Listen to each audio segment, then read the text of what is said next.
पंजाब में किसानों का आक्रोश, मान सरकार और किसानों में अड़ी। पर यहाँ पर जो पीड़िता है वो हमारे साथ जुड़ी हुई है। वो बता रही है कि 2017 से मैं आश्रम से जुड़ी। वो बता रही है कि 2021 से मेरा शोषण होना शुरू हुआ। सिर्फ मेरा शोषण नहीं हुआ, और भी कई लड़कियां हैं जिनका शोषण हुआ। 2018 में भी बजेंद्र सिंह के ऊपर इस तरीके का मामला लगा, उसके परिवार को धमकी दी गई है। यहाँ तो धर्मांतरण का भी आरोप लगता है, लगातार ये आरोप लगता है कि हिंदुओं को ये ईसाई धर्म की वहां पर जो दीक्षा है वो दिलवा रहे हैं। आपके हिसाब से ये और गंभीर मामला है? आप तो हिंदू धर्मगुरु हैं। बिल्कुल बहुत ही गलत है, और हो सकता है ये धर्मांतरण करा रहा है तो इनको, जो ये फादर साहब जो बैठे, हो सकता है इनको अच्छा लग रहा होगा, क्योंकि इनकी तो टीम बड़े, इनको तो ये मतलब है ना। दोस्तों, बीते कुछ दिनों से हमारे सामने जिस तरह से सोशल मीडिया के ऊपर पंजाब को लेकर कई तरह तरह की खबरें या फिर उनकी वीडियो सामने आ रही हैं, सच बताऊं तो मैं भी सोच रहा हूं कि आखिर ये पंजाब में आए दिन हो क्या रहा है। एक तरफ जहां किसानों की ओर से दिल्ली हरियाणा बॉर्डर के ऊपर काफ़ी देर से धरना प्रदर्शन चल रहा था, जिस कारण पंजाब में भी जगह जगह केंद्र सरकार के खिलाफ रेलगाड़ी की पटरियों पर धरने देकर रोका जाता था और कई जगह हाईवे भी जाम किए जा रहे थे। वहीं अब एक और खबर सामने आ रही है कि पंजाब सरकार ने, यानी कि मुख्यमंत्री भगवंत मान, उन्होंने किसानों को ये सब करने से मना किया है और चंडीगढ़ में जो किसान धरना प्रदर्शन करने वाले थे उसको भी रुकवा दिया है। साथ ही रेलगाड़ियों के आगे धरना प्रदर्शन नहीं करने की हिदायत दी, और साथ ही जो किसान के अगुए या फिर नेता हैं जिनका नाम जोगिंदर उगराहा है, उनको भी गिरफ्तार कर लिया गया है, जिस कारण इस समय पंजाब में तनावपूर्ण माहौल बना हुआ है और किसानों ने जगह जगह पंजाब सरकार के खिलाफ भी धरने प्रदर्शन शुरू कर दिए हैं, क्योंकि केंद्र सरकार की तरफ से किसानों के इन प्रदर्शन को इग्नोर किया जा रहा था और पंजाब में अब किसान पंजाब सरकार के खिलाफ ही खड़े होते दिखाई दे रहे हैं। तो वहीं दोस्तों, दूसरी ओर पंजाब में क्रिश्चियनिटी को भी कई बड़े न्यूज़ चैनल्स के द्वारा बदनाम किया जा रहा है, जिसके पीछे की वजह तो आप सभी जानते ही होंगे, जो कि प्रॉफिट बजिंदर सिंह जी के ऊपर लगे इल्ज़ामों को लेकर है, जिस कारण पीवीएसएम समर्थक सड़कों पर उतरकर इसका विरोध कर रहे हैं। सर, सारे प्रूफ हैं कि ये जानते हैं कि नहीं जानते कि इनका क्या लिंक था, क्या है। और ये जब की बात करें लॉकडाउन, सर आप भी निकाल के देख लीजिए कि तब लॉकडाउन था, कौन से महीने की बात हो रही है, वो सारी पुलिस को भी मैं बता चुकी हूँ। सुरजीत थापर और सर ये जो कह रहे हैं, जो सर इनके आए हैं, ये जो कह रहे हैं सर कि सुन लेते बेटा, एक बार सुन लेते। ये नहीं जानते सर, ये सामने होते थे, ये भी कई बार मुझसे मिल चुके हैं। आप कह रही हैं कि सुरजीत जी खुद वहां पर मौजूद होते थे? हैं, ये वहीं पर सारे होते थे और जो भी इनकी प्लानिंग होती थी। जी सर, ये भी चर्च में कई बार आते थे और सर इनका जो भी ये प्लानिंग होती थी, ये सारे बीच में इन्वॉल्व होते थे, वहीं पे सारी इनकी वहां पे बैठ के प्लानिंग होती थी ऑफिस में। आप तो खुद उस अपराध का हिस्सा हैं।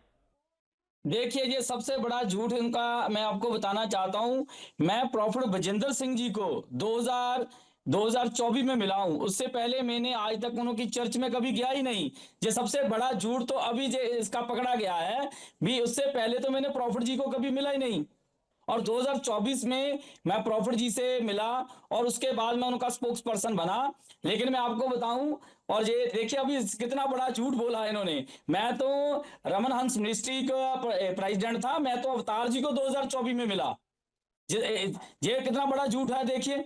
ठीक है, एक मिनट, बहुत बड़ा झूठ है। लड़की ने आपके चैनल के ऊपर ही बोल दिया। लेकिन सुरजीत थापर, ऐसा पहली बार तो नहीं है कि कोई पीड़िता सामने आई जिसने पास्टर बजिंदर पर आरोप लगाया।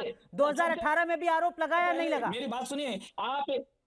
मैं अपने ऑफिस देखिए, वहां पर भी कैमरा लगा है। ये सारी चीजें आप सीधा बताइए ना। पहले जो अभी लड़की ने ऐसी बात बोली। सुरजीत जी, जो पीड़िता ने सवाल खड़ा किया उसका जवाब दीजिए। पास्टर बजिंदर पर पहले भी आरोप लगा है और शोषण का आया ना?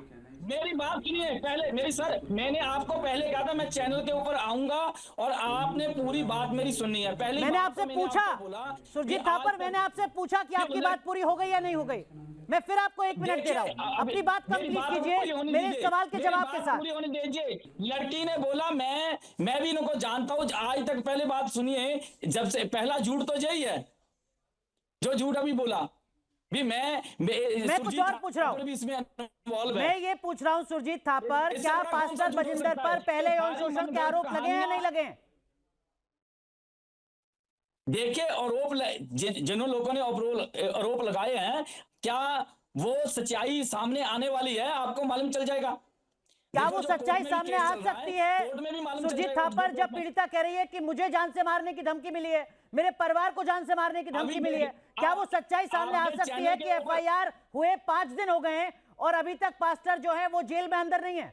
क्या वो सच्चाई आ सकती है पहली सामने? बात तो अभी पहले देखिए, जो जो इस बहन ने बोला है, उन्होंने तो मुझ पर भी आरोप लगा दिया, जबकि मैं 2024 में प्रॉफिट बजिंदर जी को मिला हूं। अभी जी जिसको लेकिन दोस्तों इस सब का फ़ायदा कई न्यूज़ चैनल वाले उठा रहे हैं, या फिर यूँ कहा जाए कि हमेशा की तरह पंजाब को टारगेट करने वाले मीडिया चैनल इसका फ़ायदा काफ़ी ज़्यादा उठा रहे हैं, जिस कारण पंजाब सरकार और क्रिश्चियनिटी को और पास्टरों को टारगेट किया जा रहा है, जिसे देखकर मुझे एक मसीह विश्वासी और पंजाबी होने के नाते बिल्कुल भी अच्छा नहीं लग रहा।